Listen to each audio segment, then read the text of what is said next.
कक्षा 10वीं की स्टूडेंट फाइनली आपका यहाँ विषय विज्ञान का प्री बोर्ड परीक्षा 2025 के पेपर लेके आ चुके हैं। आप लोग बहुत सारे यहाँ पर कमेंट कर रहे थे कि विज्ञान में सारा पेपर लाओ, तो फाइनली आपका पेपर आ चुका है। और साथ ही इस वीडियो में आपका संपूर्ण 10 सारी पेपर कराएंगे, ठीक है।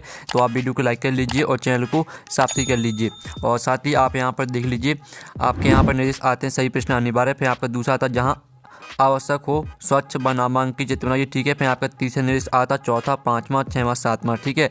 तो आप यहाँ पर निर्देश पढ़ लीजिएगा। तो चलिए आपको थोड़ा यहाँ पर जूम करके दिखाते हैं, जिससे आप यहाँ पर अच्छे से देख पाएंगे। तो आप क्या आते हैं सही विकल्प चुनकर लिखिए, जो कि आपके 6 नंबर के रहने वाले हैं। तो आपका यहाँ पर पहला आता है, ठीक है, लोहे चूर्ण पर तनु हाइड्रोक्लोरिक अम्ल की अभिक्रिया होने पर, ठीक है, हाइड्रोजन गैस एवं आयरन क्लोराइड बनता है। और बी आता क्लोरीन गैस एवं आयरन हाइड्रोक्साइड बनता है। और साथ कोई अभिक्रिया नहीं होती है। और दात आयरन लवण एवं जल बनता है।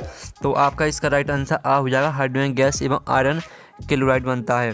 फिर आपका यहाँ पर दूसरा आता है धातु अवधर्मी ऑक्साइड बनाती है। तो इसका आपका ऑप्शन आता सोडियम, बात आपका एल्यूमिनियम, और साता कैल्शियम, दाता कॉपर। तो यहाँ पर धातु अवधर्मी ऑक्साइड बनाती है, तो इसका आंसर आपका एल्यूमिनियम हो जाएगा। फिर तीसरा आता कार्बन का अपर रूप जो विद्युत का सुचालक होता है। तो आपका इसका ऑप्शन आता हीरा, बात आपका यहाँ पर फुलेरिन, और साथ आपका ग्रेफाइट, और दाता उपयुक्त सभी। तो यहाँ पर कार्बन का अपर रूप जो विद्युत का सुचालक होता है, तो इसका राइट आंसर आपका ग्रेफाइट हो जाएगा। फिर आपका चौथा देख लेते हैं, समतल दर्पण की फोकस दूरी होती है। तो इसका आपका ऑप्शन आता 0, बात आपका अनंत, और साथ 25 सेंटीमीटर, और दाता -25 सेंटीमीटर। तो यहाँ पर समतल दर्पण की फोकस दूरी होती है। आपका जो इसका राइट आंसर रहेगा तो वो आपका हो जाएगा, ठीक है। जो आपके यहाँ पर ये समतल दर्पण की फोकस दूरी होती है, तो इसका आंसर आपका अनंत हो जाएगा। फिर 5 मात्रा किसी चालक तार का प्रतिरोध निर्भर करता है। तो यहाँ पर किसी चालक तार का प्रतिरोध यहाँ पर तार की लंबाई पर निर्भर करता है। अब आपके यहाँ पर 6वां देख लेते हैं, ठीक है। तो आपका 6वां सही विकल्प आता है, अतिभारण के कारण परिपथ में धारा के मान पर क्या प्रभाव पड़ता है। तो इसका आंसर रहेगा अपरिवर्तित रहता है। और साथ ही यहाँ पर इंग्लिश मीडियम के स्टूडेंट भी देख लीजिए, पहले का आपका ए करेक्ट आंसर रहेगा, पहले का आपका ए करेक्ट आंसर रहेगा, दूसरे का आपका बी करेक्ट आंसर रहने वाला है। और तीसरे का जो आपका करेक्ट आंसर रहेगा वो आपका सी करेक्ट आंसर हो जाएगा। चौथे का आपका बी करेक्ट आंसर रहेगा। और 5वें का आपका ए करेक्ट आंसर रहेगा। और ठीक है, 6वें का आपका सी करेक्ट आंसर रहेगा, ठीक है। इस तरह से आपके यहाँ पर हो जाते हैं। अब आते हैं आपके रिक्वेस्ट पूर्ति की, जो कि 6 नंबर के रहेंगे। तो पहला आता है ऐसी अभिक्रिया जिसमें एक अभिकारक उपचयित एवं एक अपचयित होता है, डॉट डॉट अभिक्रिया कहलाती है। तो इसका आंसर रहेगा रेडॉक्स, ठीक है। आपके यहाँ पर रेडॉक्स अभिक्रिया कहलाती है। तो इसका आंसर आपका यहाँ पर रेडॉक्स हो जाएगा। और जो आपके यहाँ पर दिया पारे की मिश्र धातु डॉट डॉट कहलाती है। तो यहाँ पारे की मिश्र धातु आपकी अमलगम कहलाती है, अमलगम। और जो आपके यहाँ पर दिया गया, ठीक है, एसिटिक अम्ल का 3-4% विलयन डॉट कहलाता है। तो यहाँ पर एसिटिक अम्ल का 3-4% विलयन आपका सिरका कहलाता है, ठीक है। इसका आंसर आपका यहाँ पर सिरका हो जाएगा। और जो आपके यहाँ पर दिया गया, ठीक है, डॉट डॉट हार्मोन के संश्लेषण के लिए आयोडीन अनिवार्य है। तो चौथे का आंसर रहेगा आपका यहाँ पर थायरॉक्सिन, ठीक है। इसका आंसर आपका यहाँ पर थायरॉक्सिन हो जाएगा। तो आप यहाँ पर अच्छे से याद कर लीजिएगा, ठीक है, थायरॉक्सिन। और जो आपके यहाँ पर दिया गया, ठीक है, 5वां ब्रेल माध्यम में प्रकाश की चाल सघन माध्यम की अपेक्षा अधिक होती है, ठीक है। तो इसका आंसर आपका यहाँ पर अधिक हो जाएगा। और जो आपका यहाँ पर 6वां आता, अधिक आयु में कुछ व्यक्तियों के नेत्र का क्रिस्टलीय लेंस दुधिया अथवा धुंधला हो जाता है। इस स्थिति को डोंडो कहते हैं। तो यहाँ पर इस स्थिति को, ठीक है, मोतिया बिंद कहते हैं। तो इसका आंसर आपका हो जाएगा मोतिया, ठीक है, मोतिया बिंद। ये आपका यहाँ पर राइट आंसर हो जाएगा, ठीक है। और साथ ही यहाँ पर इंग्लिश मीडियम के स्टूडेंट भी देख लीजिएगा। आप प्रश्न 3 आता सत्ता सत चुनी, जो कि आपके 6 नंबर के रहेंगे। तो पहला आता मेथिल ऑरेंज एवं, ठीक है, फेनोल्फथालीन संश्लेषित अम्ल क्षार सूचक हैं। तो पहला आपका रहेगा सत्य, ठीक है, पहला आपका सत्य हो जाएगा। और दूसरा आपका आता मछली के हृदय में 3 कक्ष होते हैं। तो आपका यह असत्य हो जाएगा, ठीक है। और जो आपके यहाँ पर दिया गया अनुमस्तिष्क हमारे शरीर में संतुलन के लिए उत्तरदायी है। तो आपका यह सत्य रहेगा। और जो आपके यहाँ पर चौथा आता है, तो चौथा आप यहाँ पर देख लीजिए, जिन लक्षणों की वंशागति को नियंत्रित करते हैं, ठीक है। तो चौथा आपका असत्य रहेगा। और जो आपका 5वां आता, ठीक है, निर्वात में प्रकाश की चाल 3×10⁸ मीटर प्रति सेकंड है। तो 5वां आपका यहाँ पर सत्य हो जाएगा। और जो 6वां आता, विकिरण प्रकाश का वर्ण और विकिरण करने वाली कणों के साइज पर निर्भर नहीं करता। तो आपका यह असत्य हो जाएगा, ठीक है। इस तरह से आपके 70 रहने वाले हैं। और साथ ही यहाँ पर इंग्लिश मीडियम के स्टूडेंट देख लीजिएगा। अब आती है आपकी सही जोड़ी बनाई जो कि आपकी 6 नंबर की रहेंगी। तो आपकी पहले आती है सोडियम हाइड्रोक्साइड। ठीक है, तो सोडियम हाइड्रोक्साइड को आपको किससे मैच करना है? तो सोडियम हाइड्रोक्साइड को आपको मैच कर देना है, हम बता देते हैं। ठीक है स्टूडेंट, सोडियम हाइड्रोक्साइड को आपको क्लोरीन क्षार अभिक्रिया से मैच कर देना है। और जो आपकी आती है इंसुलिन, तो इसको आपको नर जनन हार्मोन से मैच कर देना है।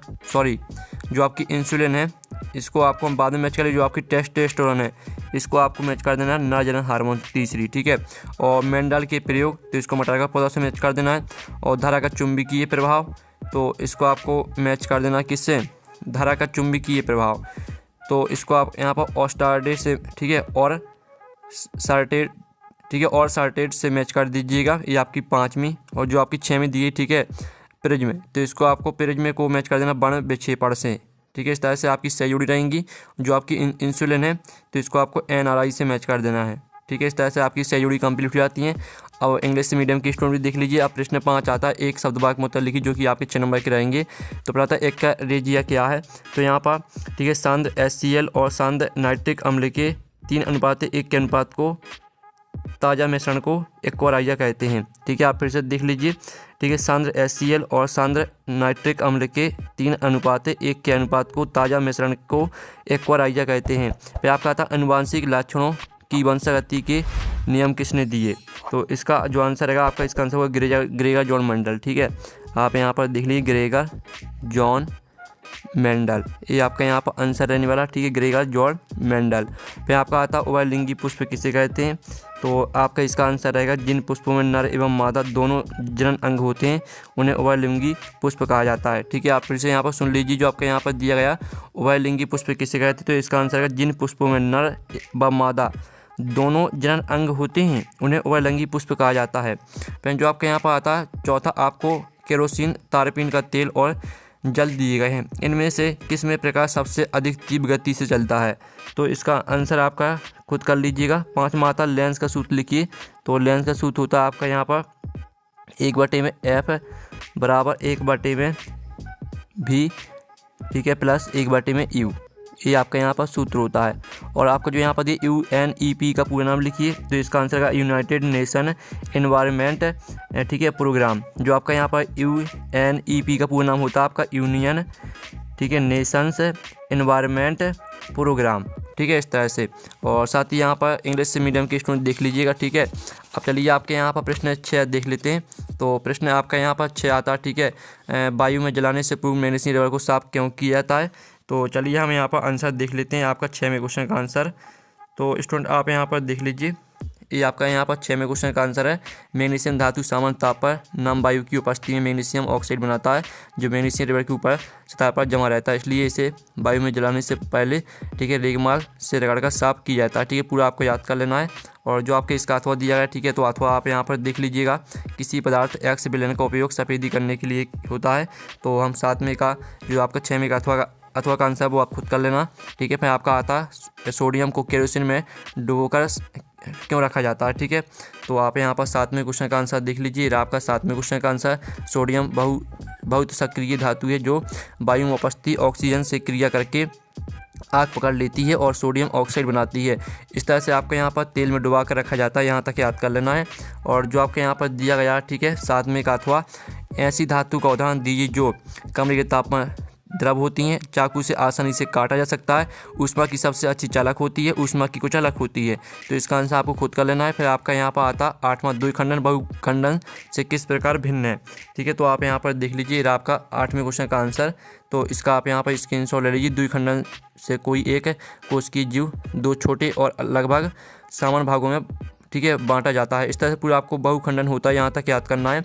और साथ ही आप यहाँ पर देख लीजिए जैसे अथवा आता है, माँ के शरीर में गर्भस्थ शिशु किस प्रकार पोषण प्राप्त करता है? ठीक है, तो आपको इसका आंसर खुद कर लेना है। फिर आपका 9वां आता परागण क्रिया निषेचन क्रिया से किस प्रकार भिन्न है?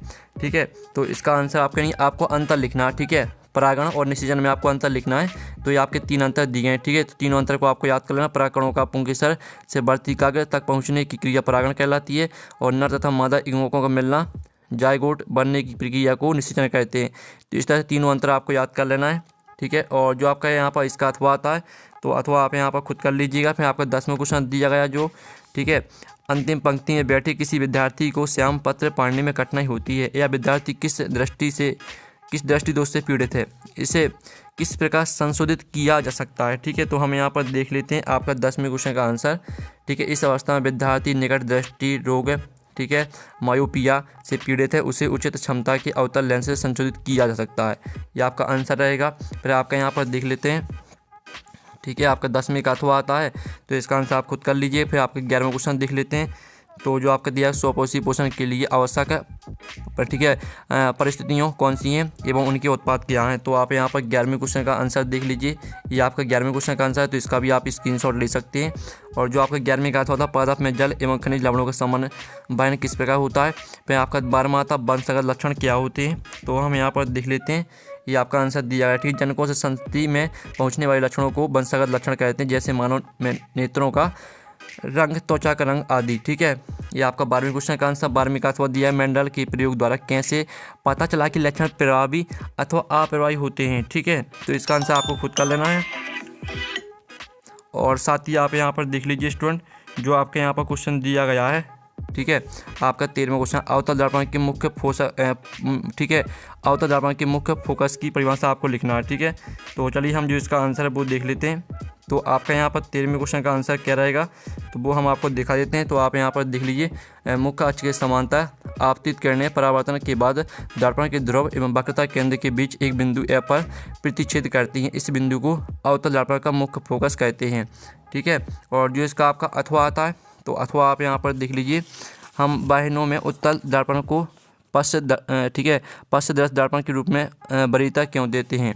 फिर आपका यहाँ पर 14वां देख लेते हैं। ठीक है, तो आपका यहाँ पर 14वां क्वेश्चन आता है, जिसमें आप यहाँ पर दिल्ली प्रकाश वायु से 1.50 अपवर्तनांक की कांच की प्लेट से प्रवेश करता है। कांच में प्रकाश की चाल कितनी होगी। निर्वात में प्रकाश की चाल 3 × 10⁸ मीटर प्रति सेकंड है। ठीक है, तो आप यहाँ पर देख लीजिए, आपका 14वें क्वेश्चन का आंसर है, तो इसका भी आप यहाँ पर स्क्रीनशॉट ले सकते हैं। ठीक है, और साथ ही आप यहाँ पर देख लीजिए 14वें का आपका अथवा आता है, मीटर फोकस दूरी वाली किसी अवतल लेंस की क्षमता ज्ञात कीजिए। तो इसका आंसर आपको खुद करना है। 15वां आता है, किसी विद्युत परिपथ में लघुपतन कब होता है।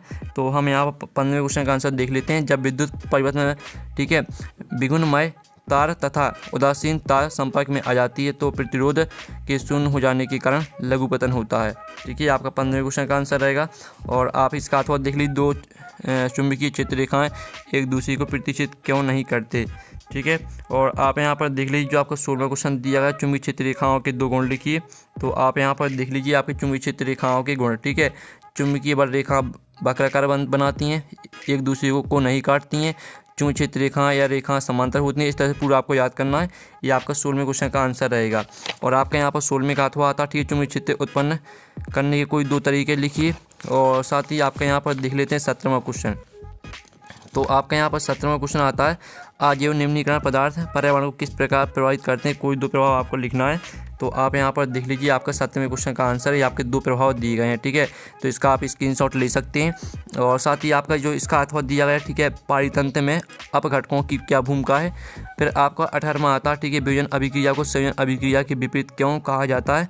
अभिक्रियाओं के समीकरण के उदाहरण लिखिए। तो हम यहाँ पर 18वें क्वेश्चन का आंसर देख लेते हैं। तो ये रहा आपका 18वें क्वेश्चन का आंसर। ठीक है, इसका आप स्क्रीनशॉट ले सकते हैं। और साथ ही आप यहाँ पर देख लीजिए, इसका अथवा दिया गया, श्वसन को ऊष्मक्षेपी अभिक्रिया कहा जाता है क्यों। ठीक है, तो इसका आंसर आपको खुद कर लेना है। फिर आपका आता है, तंत्रिका कोशिका का नामांकित चित्र बनाइए। तो आप यहाँ पर देख लीजिए, आपका तंत्रिका कोशिका का नामांकित चित्र। ठीक है, तो इसका आप स्क्रीनशॉट ले सकते हैं। और जो आपके यहाँ पर दिया गया है, प्रतिवर्ती क्रिया को स्पष्ट कीजिए। तो इसका आंसर आपको खुद कर लेना। फिर आपका 20वां आता, ओम के नियम को समझाइए एवं उसका गणितीय रूप लिखिए। तो आप यहाँ पर देख लीजिए, आपको ओम का नियम दिया गया है। ठीक है, और आप इसका यहाँ पर इतना स्क्रीनशॉट और ले लीजिए। ठीक है, तो आपने स्क्रीनशॉट यहाँ पर ले लिया होगा। ये आपका 20वें का अथवा का आंसर है। ठीक है, ये आपका हमने 20वें का अथवा का आंसर करा दिया है। फिर जो आपका 21वां क्वेश्चन दिया गया है, तो 21वां क्वेश्चन आप यहाँ पर देख लीजिएगा। और साथ ही 21वें क्वेश्चन में जो आपका यहाँ पर दिया, परख नली ए एवं बी में समान लंबाई, इस तरह से आपका दिया गया। ठीक है, तो आप यहाँ पर देख लीजिए, आपका 21वें क्वेश्चन का आंसर। तो इसका भी आप स्क्रीनशॉट ले लीजिएगा। और साथ ही आप 21वें का अथवा देख लीजिए, एक ग्वाला ताजे दूध में थोड़ा बेकिंग सोडा मिलाता है। ठीक है, इस तरह से आपका यहाँ पर दिया गया है। तो आप यहाँ पर देख लीजिए, इसका आंसर आपको खुद कर लेना है। फिर 22वां आपका देख लेते हैं। तो 22वां क्वेश्चन आपके यहाँ पर दिया गया, ठीक है। 22वें का हुआ साबुन एवं अपमार्जक में आपको कुछ 4 अंतर लिखने हैं, ठीक है। तो आप यहाँ पर देख लीजिए आपके साबुन अपमार्जक में 4 अंतर, पहले आप 2 अंतर देख लीजिए, फिर इसके बाद 2 अंतर और, ठीक है। तो इस तरह से आपके साबुन और अपमार्जक में 4 अंतर यहाँ पर हो जाते हैं। और जो आपका 23वां क्वेश्चन दिया गया जिसमें आपको यहाँ पर, ठीक है, मनुष्य के पाचन तंत्र का नामांकित चित्र बनाना है। तो ये आपका मनुष्य के पाचन तंत्र का नामांकित चित्र, ठीक है। तो स्क्रीनशॉट आप ले सकते हैं। तो पूरा पेपर हमने कंप्लीट करा दिया और पेपर का PDF डाउनलोड करना चाहते हैं तो लिंक वीडियो के डिस्क्रिप्शन दी गई, तो आप वहाँ से पेपर का PDF डाउनलोड कर सकते हैं। तो हम नेक्स्ट वीडियो में, थैंक्स फॉर वॉचिंग।